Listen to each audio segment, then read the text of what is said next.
법무부 산하 검찰 과거사위원회 활동 기한이 이번 달 말에 종료됩니다. 하지만 김학의 전 차관 성접대 사건과 용산 참사 등 각종 의혹이 아직 풀리지 못한 채 남아있는데요. 진상조사단은 활동 기한을 연장해달라고 오늘 다시 한번 요청할 계획입니다. 취재기자 연결해 보겠습니다. 강희경 기자. 네, 대검찰청입니다. 네, 이 과거사위 활동 기한 연장 여부 오늘 다시 한번 논의될 예정이죠? 네, 법무부 산하 검찰 과거사위원회의 활동 기한은 이번 달까지로 예정돼 있습니다.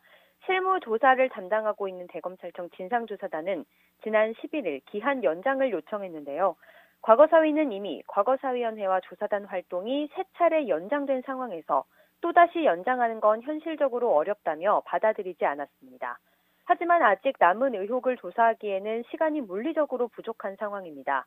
그런 만큼 대검 진상조사단은 오늘 오후 2시 법무부 과천청사에서 열리는 과거사위 본회의에서 다시 한번 활동 기한 연장을 요청할 방침입니다.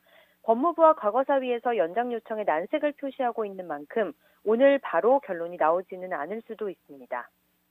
예, 자 강희경 기자, 구체적으로 어떤 사건들에 대해서 활동 기한 연장을 요구를 하는 겁니까?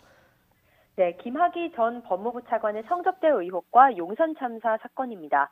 김 전 차관 의혹의 경우 2달 연장을, 용산 참사 사건은 석 달 연장을 각각 요구할 예정인 것으로 전해졌습니다. 이 가운데 특히 김 전 차관 성접대 사건은 경찰이 송치 과정에서 디지털 증거 3만 건을 누락한 정황이 발견됐고, 검찰은 김 전 차관의 계좌나 이메일 압수수색 등 강제 수사를 시도조차 하지 않은 것으로 드러났습니다. 여기에 김 전 차관이 조사단의 소환 통보에도 불응하고 있는 만큼 조사단은 시간이 더 필요하다는 입장입니다. 조사단은 연장 요청이 다시 한번 거부된다면 어설픈 결론을 내느니 조사 결과 보고서 자체를 내지 않는 방안도 검토하고 있는 것으로 전해졌습니다. 이럴 경우 법무부와 검찰의 과거사 청산 의지에 비판이 커질 것으로 보입니다.